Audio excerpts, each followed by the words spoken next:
Preside, dopo gli ultimi provvedimenti governativi sappiamo in presenza le lezioni ci possono essere solo per quanto riguarda i laboratori. Ecco, come si è strutturata e come si è attivata la sua scuola LIS Giuseppe Verdi di Valdobbiadene?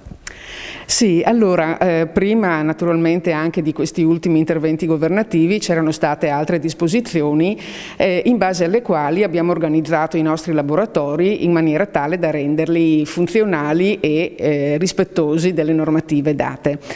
Qui ci troviamo nel laboratorio CAD dell'indirizzo meccanica meccatronica.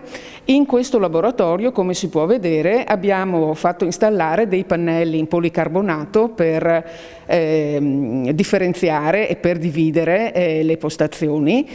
Risultano molto funzionali e soprattutto rispondenti alle necessità che ci erano state poste.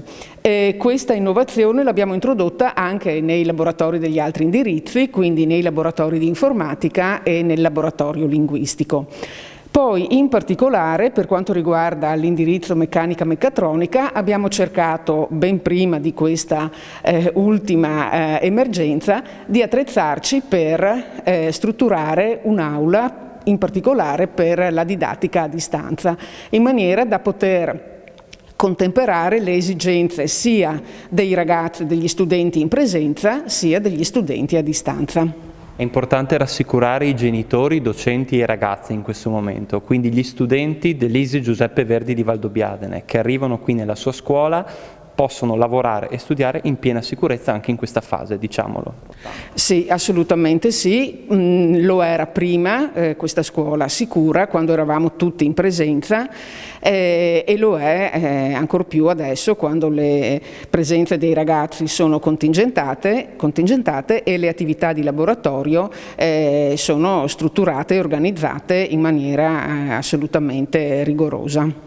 Professor Sartor, prima di tutto dove ci troviamo e che indirizzo è questo del Verdi? Allora, siamo all'indirizzo meccanica meccatronica, questa classe in particolare nelle condizioni Covid di quest'anno si è trovata senza uno spazio capiente, per cui per poter accogliere tutti gli studenti in quest'aula abbiamo strutturato lo spazio in modo che ci fossero delle postazioni fisse tradizionali che sono 18 ed altre 9 postazioni ricavate all'interno del tradizionale laboratorio che avevamo fortunatamente all'interno dello stesso locale. Il problema grosso della scuola è che è un sistema che ha un tempo di risposta molto lungo, per cui tutte le soluzioni che noi possiamo adottare devono sempre essere incentrate nella flessibilità.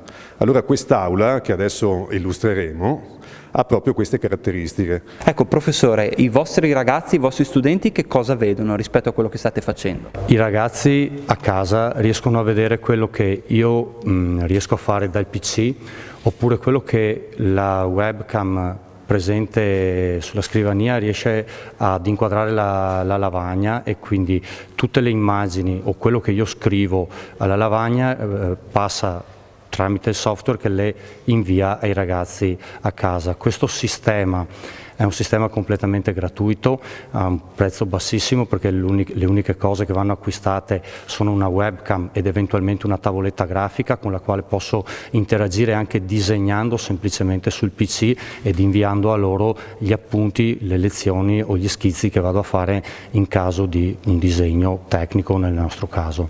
Tra le novità di questo periodo abbiamo inserito nella programmazione di meccanica dell'attività di officina la realizzazione di questi supporti per flacconi di gel igienizzante anche per sensibilizzare gli studenti al problema del Covid.